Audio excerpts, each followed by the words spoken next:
ଢେଙ୍କାନାଳ ଜିଲ୍ଲା ପରଞ୍ଚଙ୍ଗ ନିର୍ବାଚନ ମଣ୍ଡଳୀରେ ମକୁଆକାଟଣୀ ପଞ୍ଚାୟତର ଖଜୁରିଆ ଗ୍ରାମରେ ବିଧାୟକ ପ୍ରାର୍ଥୀ ନୃସିଂହ ଚରଣ ସାହୁଙ୍କୁ ବିରୋଧ କଲେ ଗ୍ରାମବାସୀ।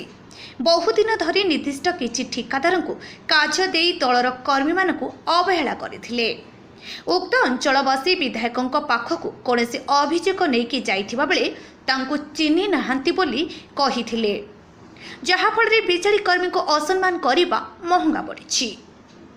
एकछत्रवादी शासन और गुंडाराज विरुद्ध लोक मैंने बीजेडी को विरोध करने सह बीजेपी संगठन बढ़िबारे लगी।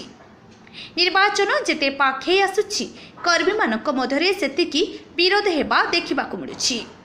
काली जो माने बीजेडी रे थिले से आज दल बदल करी अन्य दल रे अछंती। एपरिकी प्रचार करबाकू आसीथिबा विधायक हटहटा हेबा सामना को आसुछि। परजुग निर्वाचन मंडलीर बीजेडी विधायक प्रार्थी डॉक्टर नृसिंह चरण साहू को विरोध करने सह ग्राम भितर को न जावाकू बारण करिसेंती कर्मी माने। डॉक्टर नृसिंह साहू कार को अटकाई फेरी जावाकू कहिबारे घटना अलग मोड़ा नहीं। मकुआकाटणी पंचायत अनेक समस्या अच्छी। आपण मकुआकाटणी पंचायत केवल 2 जन को चिन्हिछंती आउ काहाकू चिन्हि नाहांती। एभली कहिबा द्वारा डॉक्टर नृसिंह साहू कहिथिले जे तमे माने तो बीजेडी रे थिलो। एभली घटना मकुआकाटणी पंचायत खजुरिया ग्राम प्रचार बेले विरोधर शिकार होइथिले विधायक।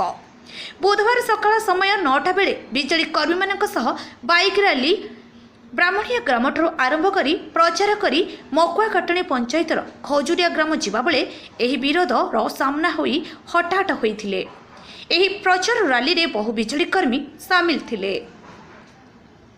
ढेंकानाल देवाशीष साहू रिपोर्ट अपराह्न लाइव।